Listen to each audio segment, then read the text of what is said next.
തന്നെ മക്റൂഹുള്ളതാ. അവരവിടെ നിൽക്കൽ കറാഹത്താണ്, ഓൾ മൊഴിഞ്ഞു കൊടുക്കുക. എന്നിട്ടോ സൗരഭ്യമുള്ളവ പൂശലും വേണ്ടുന്നതാ, അംലാക്കുകൾ കടക്കുന്നതിനിതു നല്ലതാ. ആ റൂമിൽ സുഗന്ധം പൂശണം. അതുകൊണ്ട് അതേ റാത്ത് സുഖമില്ലാതെ കിടക്കുന്ന റൂം എപ്പോഴും സുഗന്ധമായിരിക്കണം. നല്ല അത്തറുകൾ, നല്ല സ്മെല്ലില്ല ചന്ദനത്തിരിയോ എപ്പോഴും ഒരു സൗരഭ്യം, അത് മലക്കുകൾക്ക് വലിയ ഇഷ്ടമാണ്.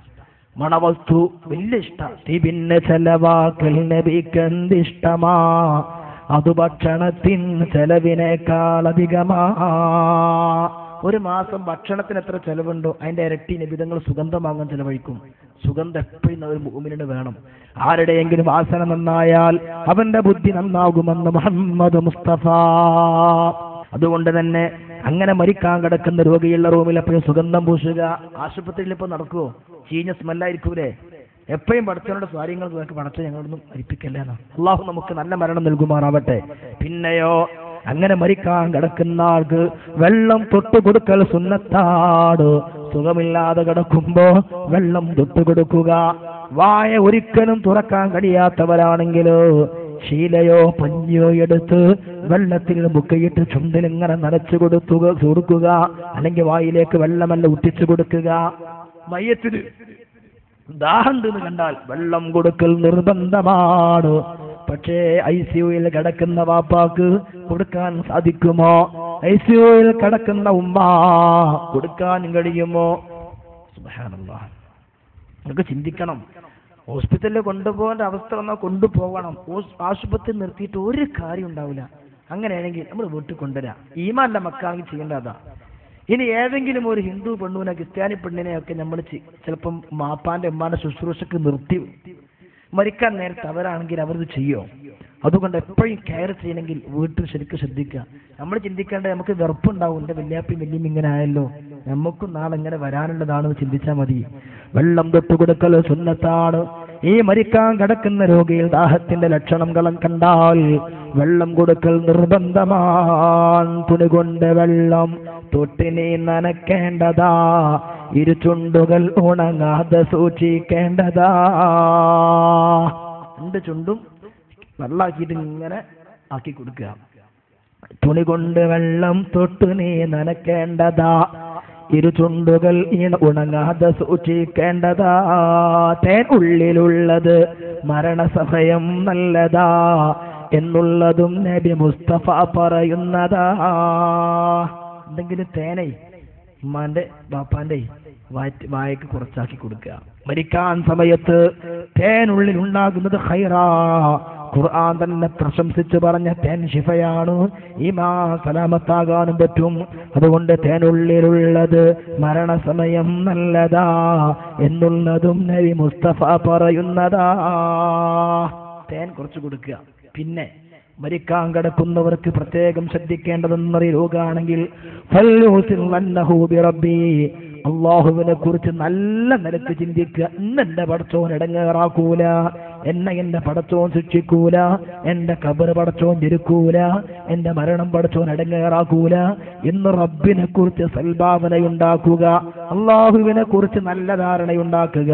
എന്നാൽ മരണം എളുപ്പമാകുമെന്ന് മുഹമ്മദ് മുസ്തഫ. എനിക്ക് കേൾക്കണം. അസുഖമായി ക്യാൻസർ പോലത്തെ അസുഖമായി കിടക്കുമ്പോൾ എന്നെ പടച്ചോൻ ശിക്ഷിക്കുവോ, എനിക്ക് അതാപുണ്ടാകുമോ, എന്റെ ഖബർ എങ്ങനെ പേടിക്കണ്ട, നല്ല എന്റെ റബ്ബ് എന്നെ ശിക്ഷിക്കൂല. അള്ളാഹു കാരുണ്യമുള്ള റബ്ബാണ്, ഗഫൂറായ എല്ലാം പുറത്തു കൊടുക്കുന്ന റബ്ബാണെന്നൊരു വലിയ പ്രതീക്ഷ, റബ്ബിനെ കുറിച്ച് നല്ല ഭാവന ഉണ്ടാകുക. പിന്നെയോ മരിക്കാൻ കിടക്കുന്ന ആൾക്ക് വുളു എടുത്തു കൊടുക്കുക. ആർക്ക് വുളു ചെയ്തു കൊടുക്കുക. വുളുവോടുകൂടെ മരണപ്പെട്ടാൽ ഈമാൻ ഉണ്ടാകും. മാത്രമല്ല മുഖറബുൽ അംലാക്ക് മലക്ക് ജിബ്രീൽ ഉറക്കത്തില്ല. വുളു ഉണ്ടെങ്കിൽ ജിബ്രീൽ അലൈഹിസ്സലാം വരും, ഈമാൻ കിട്ടും. ആരാ ചിന്തിക്കണത്? ഈ കണ്ട നൈസുമാർ സൂചി കുത്താനും പിന്നെ അവർ ബ്ലഡ് എടുക്കാനൊക്കെ പോയി എങ്ങനെ വുളു ഉണ്ടാവാനാ? അതുകൊണ്ട് ചിന്തിക്കണം, വുളു ഉണ്ടാകുന്നു നല്ലതാണ്. ഞാൻ പറഞ്ഞു, വുളു ഉണ്ടാക്കി കൊടുത്ത് അയാൾക്ക് തേനും കൊടുത്ത് വെള്ളം കൊടുത്ത് യാസീൻ ഓതി, റഅദും സൂറത്തോതി, പിന്നെയോ നഖം കക്ഷം അതുപോലെയുള്ളത് നീക്കിയിട്ടായിരിക്കണം കിടക്കേണ്ടത്. അങ്ങനെയാണോ? ഭയങ്കര ഈമാനുള്ള ആളുകൾക്കൊക്കെ മരണാണെന്ന് ഉറപ്പായാൽ അവരിതൊക്കെ ചെയ്യും. അതല്ലെങ്കിൽ വാപ്പാന്റെ മീശക്കൊന്ന് ക്ലിയറാക്കി കൊടുക്കുക. മരിച്ചാൽ പിന്നെ മയ്യത്തിന്റെ നീക്കാൻ പാടില്ല.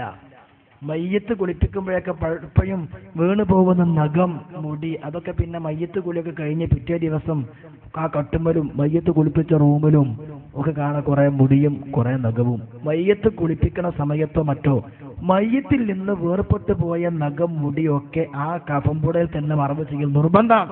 ആ കഫംപുടയിൽ വെച്ചിട്ട് പള്ളിക്കാട്ട് കബറിലേക്ക് കൊണ്ടുപോകണം. അതുകൊണ്ട് എന്ത് ചെയ്യാം, മരണമാസന്നമായ ആളെ താടി മുടിയൊക്കെ നന്നാക്കി കൊടുക്കുക, മീശൊക്കെ നന്നാക്കി കൊടുക്കുക. അതുകൊണ്ട് തന്നെ നഖമൊക്കെ ശരിക്ക് വെട്ടിക്കൊടുക്കുക. എല്ലാ ശരീരത്തിൽ നീക്കേണ്ട രോമങ്ങളൊക്കെ എല്ലാം വൃത്തിയാക്കി കൊടുക്കുക. മിസ്വാക്ക് ചെയ്ത് കൊടുക്കുക. ഈ മയ്യത്തിന് സുഗന്ധം പൂശിക്കൊടുക്കുക. നല്ല വസ്ത്രം ധരിപ്പിച്ചു കൊടുക്കുക. ശുദ്ധിയുള്ള വസ്ത്രം ധരിപ്പിച്ചു കൊടുക്കുക. അവരൊക്കെ ചെയ്യുക. ഇനി മരിക്കാൻ പോവാൻ മരിക്കുമ്പോ നെറ്റിത്തടം വിയർക്കുന്നതേറ്റം നല്ലതാ, കണ്ണിന്റെ വെള്ളമൊലിക്കലും ഹൈറുള്ളതാ.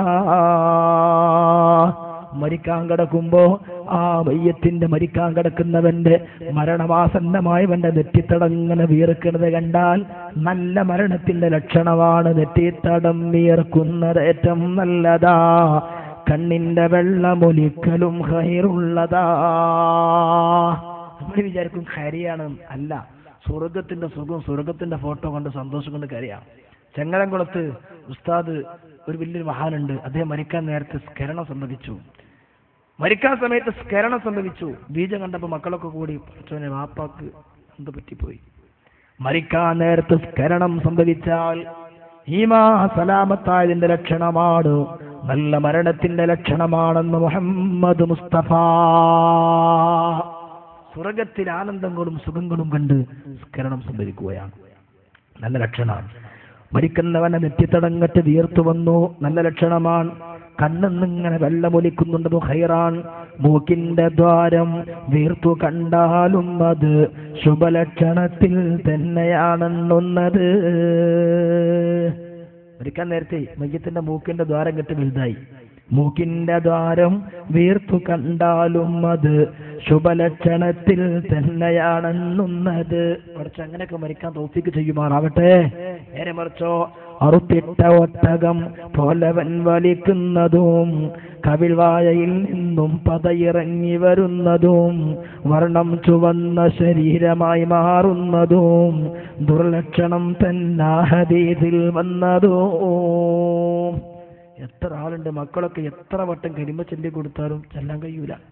അറുത്തിട്ട മൃഗങ്ങൾ ഇങ്ങനെ വലിക്കണ പോലെ ഇങ്ങനെ വലിക്കണ്ടാവും. പഠിച്ചോനെ കവിള് വായെന്നൊക്കെ പദങ്ങനെ ഇറങ്ങി ദുർലക്ഷണാണ്. അള്ളാഹു നമുക്ക് നല്ല മരണം നൽകുമാറാവട്ടെ. ആമീൻ പറഞ്ഞോളൂ. റഹ്മത്തിന്റെ മലക്കുള്ള ഇൽമിന്റെ സദസ്സാണ്. പഠിച്ചോ സ്വീകരിക്കും. അള്ളാഹു നല്ല മരണം നൽകുമാറാവട്ടെ. അള്ളാഹു എനിക്കും നിങ്ങൾക്കൊക്കെ നല്ല മരണം നൽകുമാറാവട്ടെ. ഇതാണ് പ്രിയപ്പെട്ട നല്ല മരണത്തിന്റെ ലക്ഷണവും ചീത്ത മരണത്തിന്റെ ലക്ഷണവും. അങ്ങനെ മരണം സംഭവിച്ചാൽ ആദ്യമായി ചെയ്യേണ്ടത് എന്താ? ഇന്ന് സ്വന്തം മകൻ മരിച്ച വാപ്പക്ക് പേടിയാണ്, അമ്മക്ക് പേടിയാണ്. എന്നിട്ട് ആരെങ്കിലൊക്കെ സംഘടനക്കാർ വന്നിട്ടാണ് മയ്യത്ത് കുളിപ്പിക്കണതും കഫൻ ചെയ്യണതും സംസ്കരിക്കണത്. എന്ത് വലിയ സങ്കടം അറിയോ? അന്യരായ ഏതെങ്കിലും ആളുകൾ ഇതൊക്കെ ചെയ്യേണ്ടത് മയ്യത്തിനോട് ഏറ്റവും അടുപ്പുള്ള കുടുംബക്കാരെ ചെയ്യേണ്ടത്. ചെയ്യൂല. കുട്ടി മരിച്ചാൽ പിന്നെ തൊടാവന് പേടിയാണ്, മയ്യത്തോന്നിന് പേടിയാണ്. അത് മാറ്റണം. അതിനാണ് ഇത്തരം ക്ലാസ്സുകൾ. മരണപ്പെട്ട് കഴിഞ്ഞാൽ, റൂഹങ്ങ് വേർപെട്ട് കഴിഞ്ഞാൽ, മരണം ഉണ്ടാവുമ്പോൾ കണ്ണുങ്ങിട്ട് പൂർണ്ണമായി ഇരുട്ട് മെഴുക്കുകയും കണ്ണ് ഇരുട്ട് നിറയുകയും ചെയ്യും. മരിച്ചു കഴിഞ്ഞാൽ ആത്മാവ് പുറപ്പെടുന്നത് കണ്ണിങ്ങനെ നോക്കുകയും ആകാശത്തേക്ക് ആത്മാവ് പോകുന്നതിന് കണ്ണിങ്ങനെ തുടരുകയും ചെയ്യും. അങ്ങനെ മരിച്ചു കഴിഞ്ഞാൽ രണ്ട് കണ്ണും തുറന്നിരിക്കും. ആദ്യമായി ചെയ്യേണ്ടത് മരണം ഉറപ്പായാൽ രണ്ട് കണ്ണും പൂട്ടിക്കൊടുക്കലാടു. കണ്ണ് പൂട്ടിക്കൊടുക്കുമ്പോ ബിസ്മില്ലാഹി വഅലാ മില്ലത്തി റസൂലില്ലാഹ് എന്ന് ചൊല്ലിയിട്ട് മയ്യത്തിനെ കണ്ണും കെട്ട് പൂട്ടിക്കൊടുക്കുക. സമയം വൈകരുത്. സമയം വൈകിയ എന്താ അറിയോ? പിന്നെ ചിലപ്പോൾ പൂടൂല, അല്ലെങ്കിൽ ആ മയ്യത്തിനെ കണ്ടാൽ പേടിയാവും. സുബ്ഹാനല്ലാഹ്. നമ്മുടെ മരിച്ച മയ്യത്ത് മരിക്കണ സമയത്ത് കണ്ണു ഇങ്ങനെ റൂഹ് പോകുന്നത് കണ്ണിങ്ങനെ നോക്കും. ബസറുഹു, ആ റൂഹ് പോകുന്നത് ഇങ്ങനെ നോക്കി 2 കൃഷ്ണമണി മേപ്പോട്ട് പോയി ഒരു ഭീകര രൂപത്തിലാകുന്നു. സുബ്ഹാനല്ലാഹ്. നമ്മളൊക്കെ മരിക്കുന്ന സമയത്ത് പെട്ടെന്ന് കണ്ണ് അടച്ചു തരാൻ അല്ലാഹു തൗഫീക്ക് ചെയ്യുമാറാവട്ടെ. എന്റെ ആളുകൾ ഉണ്ടാവണം. അതുകൊണ്ടല്ലേ നബി തങ്ങൾ അബൂ സലമ റളിയല്ലാഹു അൻഹു വഫാത്തായപ്പോൾ വീട്ടിലേക്ക് ചെന്നു. എന്നിട്ട് കണ്ണിങ്ങോട്ട് പൂട്ടിക്കൊടുത്തു. എന്നിട്ട് പറഞ്ഞു, സഹാബാ, ഈ മയ്യത്ത് ഏത് മയ്യത്തും തന്നെ റൂഹ് എങ്ങോട്ടാ പോകുന്നത് അത് നോക്കുകയാണെന്ന് മുഹമ്മദ് മുസ്തഫ. മരിച്ചു കണ്ട ആദ്യം ചെയ്യേണ്ടത് അതാണ്. കണ്ണ് പൂട്ടി കൊടുക്കുക. അപ്പുറത്തെ സുലൈമാനെ വിളിച്ചാനോ, അപ്പുറത്തെ പോക്കരെ വിളിച്ചാനോ, അപ്പുറത്തെ സീനപ്പത്താത്താനെ വിളിച്ചാനല്ലേ വേണ്ടത്. പെണ്ണുങ്ങളാണെങ്കിൽ വീട്ടിലുള്ള പെണ്ണുങ്ങൾ ചെയ്തു കൊടുക്കുക. ആദ്യം ചെയ്യേണ്ടത് അതാണ്, കണ്ണ് പൂട്ടി കൊടുക്കുക.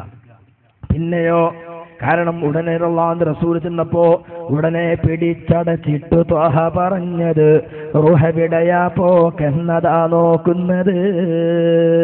നബി തങ്ങൾ അബൂ സലമ റളിയല്ലാഹു അൻഹുവിന്റെ കണ്ണങ്ങോട്ട് അടച്ചിട്ട് പറഞ്ഞു, റൂഹ് എങ്ങോട്ടാ പോയത് നോക്കുകയാണ്. പിന്നെയോ സഹോദരങ്ങളെ, ആദ്യമായി കണ്ണ് പൂട്ടിക്കൊടുക്കുക. എന്താ ചെല്ലേണ്ടത്? ബിസ്മില്ലാഹി വഅലാ മില്ലത്തി റസൂലില്ലാഹ്.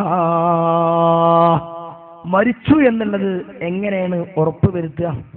മരിച്ചു എന്നുള്ളത് എങ്ങനെയാണ് അറിയുക? അതിനും മഹാന്മാര് ലക്ഷണം പറഞ്ഞു തന്നിട്ടുണ്ട്. മരണം സംഭവിച്ചു എന്നുള്ളതിന് വലിയ വലിയ ലക്ഷണങ്ങൾ മഹാന്മാര് പറഞ്ഞു തന്നിട്ടുണ്ട്. ഡോക്ടർമാർ പറഞ്ഞു മരണം നടന്നിട്ടുണ്ട്, മരിച്ചിട്ടുണ്ട് എന്ന് ഡോക്ടർമാർ പറഞ്ഞു. അല്ലെങ്കിൽ ശരിക്ക് 2 കാലും താഴോട്ടും കിട്ട് പറ്റേ താന്നു പോയി.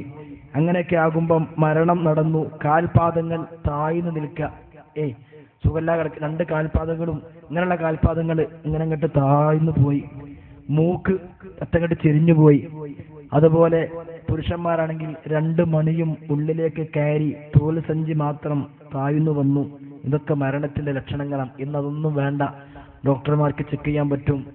അതുകൊണ്ട് ഉപകരണം വെച്ച് ചെക്ക് ചെയ്താൽ മരണം അറിയും. അറിഞ്ഞാൽ ഉടനെ ചെയ്യേണ്ടത് കണ്ണ് പൂട്ടിക്കൊടുക്കുക. ബിസ്മില്ലാഹി വഅലാ മില്ലത്തി റസൂലില്ലാഹ് എന്ന് ചെല്ല. ഒന്നാമതായി ശരിക്കും മനസ്സിലാക്കിക്കോ പ്രിയപ്പെട്ട മോനെ, പ്രിയപ്പെട്ട മോളെ. രണ്ടാമത് ചെയ്യേണ്ടത് എന്തെന്നറിയണോ? മരണസമയത്ത് ശരീരമാകെ തളർന്നു പോകും. ഇന്നലിൽ മൗതി സക്കറാത്ത്. 1000 വട്ടം വാള് കൊണ്ട് വെട്ടുന്നതിനേക്കാൾ വേദനയാണ് മരണം. പറയേണ്ടതില്ലല്ലോ. അതുകൊണ്ട് ശരീരമാകെ തളർന്നു പോകും. അതുകൊണ്ട് വായം കെട്ട് പിളരും. വായ തൊള്ളം കെട്ട് പിളർന്നു മരിക്കാൻ നേരത്ത്.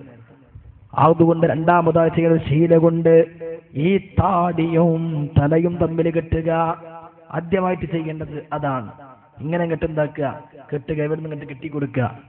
ഒരു ശീല ചെവി 2 പുറത്താവുന്ന രൂപത്തിൽ ഇങ്ങനെ ഓട്ടയാക്കി കൊടുക്കും. എന്താവട്ടെ, ആദ്യമായിട്ട് ഇങ്ങനെ കെട്ടിക്കൊടുക്കുക.